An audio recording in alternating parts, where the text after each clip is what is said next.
அதிமுக பொதுச் செயலர் எடப்பாடி கே பழனிசாமி திராவிடம் என்றால் என்ன என்பதையே அறியாதவர் என்று போக்குவரத்துத்துறை அமைச்சர் சிவசங்கர் விமர்சித்துள்ளார். அரியலூர் மாவட்டம் செந்துறையில் குளிர்சாதன வசதி கொண்ட பேருந்து சேவையை தொடங்கி வைத்த சிவசங்கர் பேருந்தில் பயணித்தார். அப்போது செய்தியாளர்களிடம் பேசிய அமைச்சர் திராவிடத்திற்கும் எடப்பாடி பழனிசாமிக்கும் சம்பந்தம் இல்லை என்று விமர்சித்தார். ஏற்கனவே அவர் சொன்ன பதிலே அதுக்கு போதும். ஏற்கனவே அவரிடத்துல திராவிடம்னா என்னன்னு கேட்டப்ப, நான் பெரிய ஆராய்ச்சிலாம் பண்ண அறிஞர் இல்லை, எனக்கு திராவிடம்னா என்னன்னு தெரியாது, அதுக்காக நிறையா படிச்சுக்கணும்னு சொன்னார். அப்போ திராவிடம்னா என்னன்னு தெரியாதவர் திராவிட மாடலுக்கு அவர் தான் உதாரணம்னு சொன்னால் அது எவ்வளோ ஒரு கேவலமான கூத்துங்கிறத நம்ம தான் புரிஞ்சுக்கணும். அவரை பொறுத்தவரை அவருக்கு கட்சி கொள்கை இதெல்லாம் எதுவுமே கிடையாது.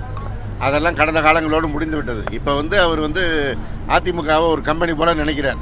அந்த கம்பெனி அவர் இப்போ லீஸுக்கு எடுத்து நடத்துகிறதா நினச்சிட்டு இருக்காரு. அதனால் திராவிடத்திற்கும் அவருக்கும் சம்பந்தம் இல்லை.